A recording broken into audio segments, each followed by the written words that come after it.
I recently completed my second production run of Vino cards, and after selling 2 years worth of inventory, I was finally ready to make Vino cards version 2.0. I'm going to share with you guys what it's like to manufacture in China, what overseas shipping entails, and the total cost for producing 1,500 units of inventory.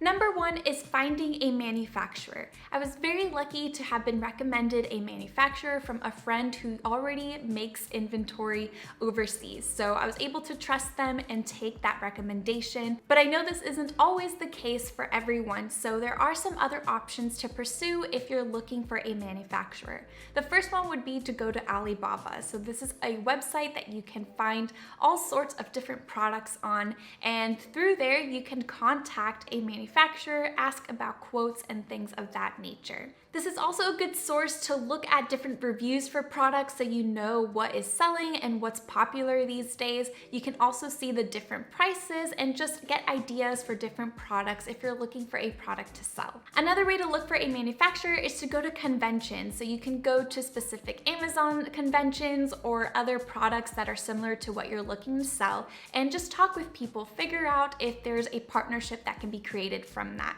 Now, this might be on hold due to COVID-19, but hopefully once that is subsided a little bit and there's a vaccine and, well, whatever way to get out of the pandemic, you can go to a convention and ask around. And the third is a simple Google search, which doesn't seem to fail us too often. So on Google, you can search for local manufacturers if you're looking to stay domestic or locally for you. You can also do cold calls. So through Google, you can see what's available and just call and inquire about a partnership. The second point I want to touch on is get pricing for these manufacturers. So don't go with the first one that you reach out to or the first person you talk to. Try to get a quote from different sources. That way you can compare and contrast and see what works best for your budget. By calling a manufacturer directly, it'll show that you are serious about a partnership.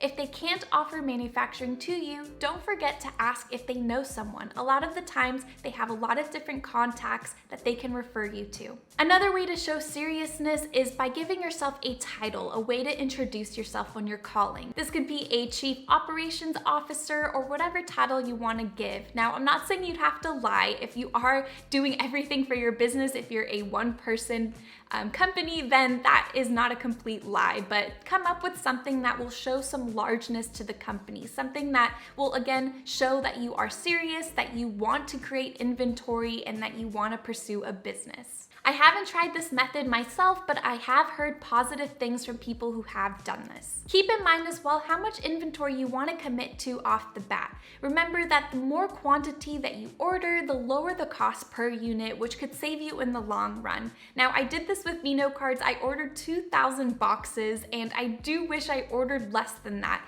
The reason I ordered 2,000 was because the cost per unit was much lower, and I figured that my product is a shelf-stable product, so it won't rot or go, it won't expire or anything. So having that much inventory, I have the rest of my life to sell it, but luckily I was able to do that in about 2 years. Now, if you have a food product or something that can go bad, that's not shelf stable, really think about doing a smaller run or really try to think how much you can order and commit to selling right away. If you have too much inventory, you want to send it all into Amazon, there are going to be storage fees that will accumulate with them. The storage fees could vary, but if you have too much there, Amazon will charge you. For me, I have been storing my inventory at my parents' house. Luckily, they're keeping it in their garage, and whenever I need to replenish my inventory at Amazon, I'll just send in a certain quantity. But this isn't always the case for everyone. If you can't store it at a friend's or family member's household,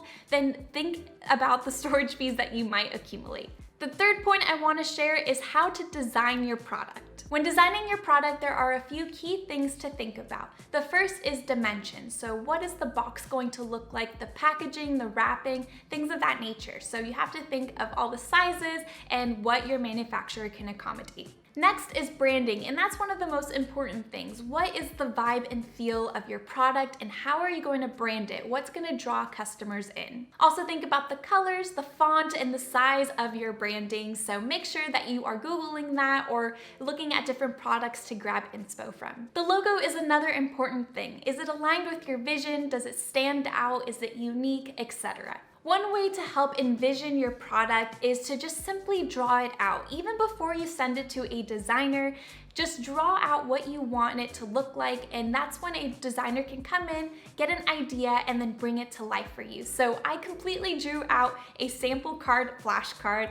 put everything I wanted on there, kind of a rough idea of where I wanted things placed, and by no means did it look good. But when I sent it to my designer, he had an idea of what I was trying to get at and then made it way better. To find a designer, you can use platforms such as Fiverr or Upwork, and there's also 99 Designs, which can help you find a good logo. And the way 99 Designs work is that you put out your idea for your logo, and then there's a ton of different designers that will go in. It's kind of a competition style. They'll give you all sorts of different ideas, and then you can choose winners from that and get feedback on what logo is aligned with what you want. So if you're stuck on the creativity side, using 99 Designs is a good way to spark some ideas. The fourth piece of advice I have is to get an actual physical sample of your product. So once you have the designs done, you found a manufacturer, they're going to kind of work it out and see what they can accommodate, get everything ready for you, all of the materials and such.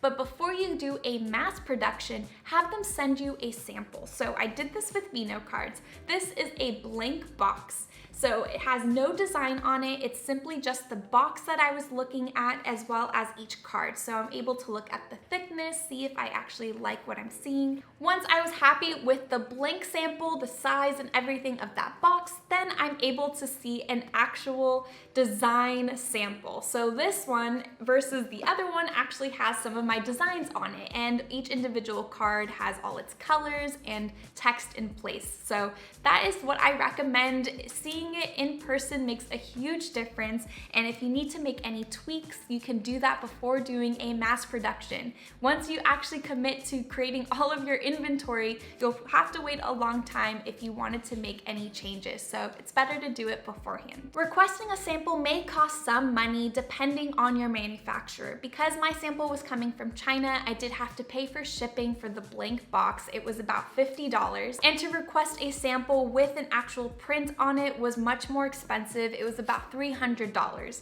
I originally didn't want to pay that, so I just requested a sample one. That first time I did it though, it was a mistake because there were some mistakes I didn't catch on the card, and if I would have had it physically with me, I think I would have caught it before doing a big production run. So it's up to you how much you want to save.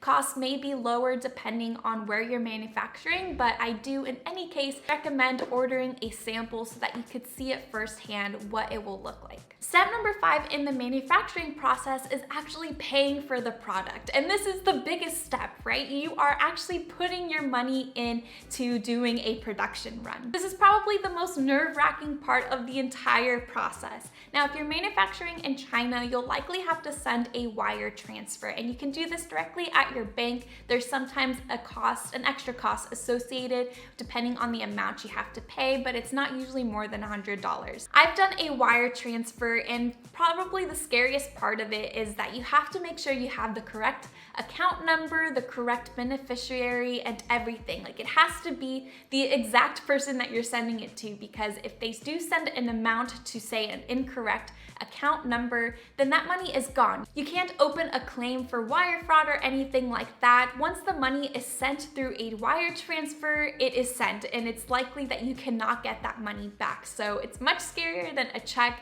much scarier than paying with a credit card where you can simply go to a bank and open up a claim. Some manufacturers can have other forms of payment though, so simply just ask. It's possible they do accept checks or PayPal, so whatever is most feasible for you and your manufacturer, just simply ask. Now that you have found a manufacturer, designed your product, and paid for your inventory, the next step is shipping. The shipping process is not as daunting as it may seem at first.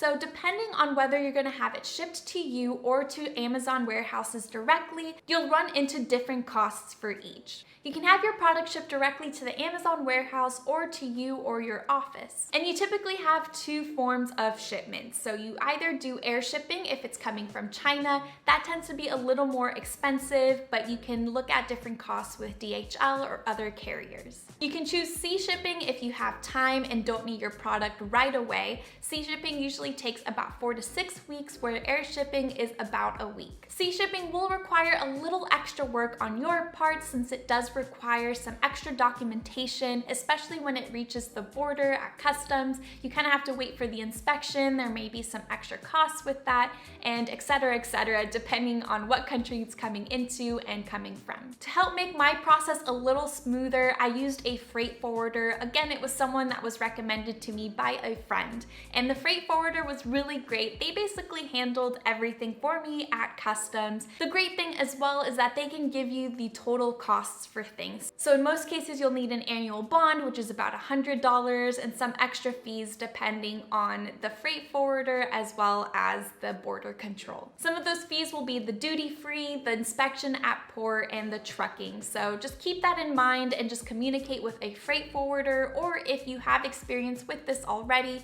then you know what to do. Now that you have your product with you, the big question is, how do I store it? I mentioned a little earlier that you can store your inventory at Amazon warehouses directly, but this can be a little costly. You do accumulate storage fees. There is a certain amount that Amazon charges you per month, and if you have too much inventory, there are additional costs with it. So it really depends on how quickly you think you'll be selling your product. If you can go through inventory really quickly, then you are probably better off sending it directly to Amazon so that you don't have to handle any of the shipping yourself.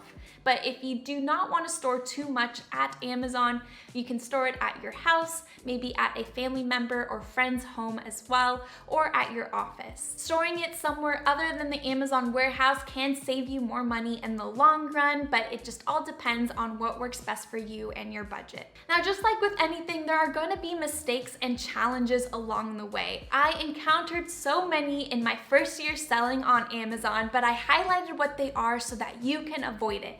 Click here so that you can save money and time in your first year selling on Amazon. I'll catch you in that one.